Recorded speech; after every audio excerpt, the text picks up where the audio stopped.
Right, hello there, Andy. After a few technical issues, I think we're all up and running, aren't we? We are, yeah, all good. Good man, good man. So just a quick introduction for everyone who's going to be watching this video. This is Andy Day. Andy and I have worked together for a couple of years. I've done a couple of projects together, but one in particular that we're working on at the moment is to do with the deliverability of affordable housing. And just want to talk to you guys about Andy and his sort of experience, his journey to get here, and what we've done together on this existing site, and how Andy's going to come and become a partner of ours. So without further ado, I'll hand over to Andy. Say hello. Andy, do you want to say a little bit about yourself and just people get to know you? Yeah, sure. Hi, everyone. Andy Day, as Brett mentioned. So I'm based in Nottingham. And I've started investing in property about 2012, and got a couple of single lets off the ground, and then started to really think about what I want to do longer term, and got caught up in a training organisation. Ended up doing a lot more around the development space and conversion space, and as that really resonated with me. So threw myself into it, as I do, and along the way set up a little networking event, property symposium here in Nottingham, fourth Wednesday of the month, and and obviously got to know Brett a couple of years ago, and we've gone on to do this little project over in Eastwood. Yeah, excellent. And as you say, we've known each other for a bit. We've had a few coffees and a couple of beers over the years. But you've also got a bit of experience in sourcing. I know you do that as well. And way back when, I know you did some sort of very brief training on land sourcing, I suppose. Do you want to just say a little bit more about that, Andy? Just sort of how you got into where you are now, into the developments and then into affordable housing. Sure. Yeah. So. As you mentioned, I started looking at land probably back in the early 2000s with an old colleague. We were I don't know if you probably do know it, but the going around and trawling and looking at ordnance survey maps and trying to piece together people's gardens and put them into bigger plots that we could then secure and sell on to developers, and using the old ascertain film strips with acres, squares, and quarter acres. Yeah, that's it. Trying to handle them and see if you can find out. And then, so we did that for a little while, but then we ran into a few dead ends and didn't really know what we were doing. We did have a good eye for finding the land, but we just didn't know how to move it on once we hit some dead ends. So we couldn't find the owner, or we didn't know where to look, and it was just those sorts of things. And obviously, the internet, although the internet was there, it just wasn't as developed as what it is now. So it was a lot harder, and we just didn't know what we were doing. So we gave up, which a couple of the sites now have got quite large developments on them. So I knew from that we had a good eye for it. More recently, I've been packaging properties for HMO conversions for investors, for remote investors. So bringing the two together for me just seemed like a perfect scenario, really. On the back of what we've been doing with wanting to get into developments ourselves, we highlighted a couple of plots of land that we'd had offers accepted on, and we were looking to move forward and develop ourselves. But for various reasons, once we'd had the schemes drawn up, we just couldn't make them stack from a commercial perspective in the traditional way. So as you mentioned, we've had a couple of coffees and a couple of beers and sharing the woes that we were going through at the time. That's when you said, I think, should we take a look at it for you? Should we have a look and see if it works for the model that you use and you follow? And I'm pleased to say it does, and it did. So that's great. Yeah, there you go. And it certainly has. And we'll talk a little bit more about that particular scheme and site in a minute, Andy. But just wonder if you could just give a little bit more on kind of where you got to with your intentions to get into development, because I think you said you were finding it a little bit frustrating, really, to me in the past, of getting these sites and not being able to get them to stack, but at the same time wanting to get into development and wanting to sort of make your mark and obviously make a living from it. But time after time, the sites weren't kind of working. At the time that you and I chatted about this site, I know you'd got several offers out there for sites. And I know this particular one was one that you'd started to put effort in, but it was getting increasingly difficult to make stack, and you were very close to walking away, weren't you, at several points, certainly when we were talking about it. Yeah, very much so. It was a lot of frustration, and obviously you have the emotional attachment to it then as well. So we'd invested some seed capital into getting some schemes drawn up with the architect, making inquiries into planning, getting legals engaged, and surveys done to support the architect. So we've got an emotional and a financial commitment and connection to this particular site. But what it kind of brought home to us was we just, it's one of those scenarios, Brett, I think, that you don't know what you don't know until you're actually doing it, and all the training and everything's great and it's fantastic and supporting you, and that's absolutely massive advocate of that. Until you're actually sometimes right down in doing it, in the day-to-day, you just don't really understand it well enough to be able to make a call sometimes. And this was the scenario we'd got with this particular plot, and it was getting more and more frustrating that the things that we were trying to make it work, we were almost at the stage where we were going to have to walk away from it and lose the money, but also reputation with the agent that you'd spent time building, and so yeah, it was quite frustrating and worrying times for us. So there's a couple of things there. This site was one that was on the open market, and I know, as I said, you were keen to get into development, and you outbid everyone else on it, and then looking back, you felt like you paid too much for it, really. You paid what the owner was wanting rather than what it was worth. But like you said, you didn't want to go back, and ideally sort of didn't want to go back or pull out of your offer because of leaving that sort of, or ruining that reputation with the agent. So yeah, sorry. Crossroads, aren't you?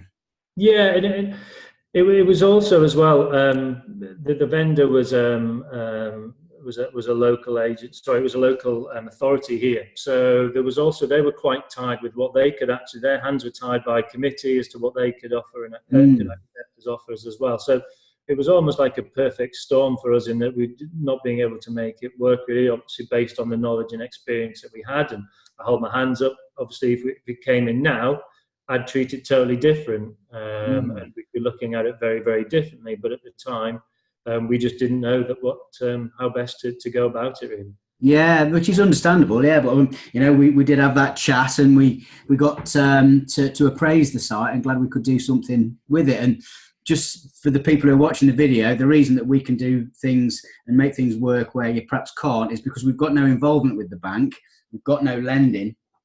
We're not actually having to answer to them with their required margins. So we work on a very different model really, but we're still delivering homes, and particularly affordable homes. So the way we looked at your site, Andy, is we overlaid our system and methodology over to it, and we realised it could work. We established it was viable, and then what we did, we took it over to our housing association to see if they would be interested, if we could get the planning through, or we could build it out for them. And very quickly they came back and said they were. So that's when we took a very much more active role in it, and kind of you took a back seat then, Andy, didn't you? Really, very much so. Walking away, you kind of stepped aside, and we just took it on.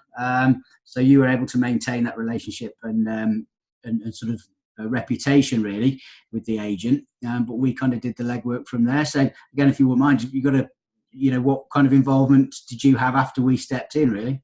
Yeah, very little. Yeah, from my perspective, it was perfect really. Once we knew that there was an appetite from yourself and also positive feedback from the housing association, and we could see that things were going to go forward in a positive way, it was a no-brainer for us. It helped us because it took the pressure off our backs really, by being able to rely upon you and your team and moving it forward and knowing that it was in a safe pair of hands.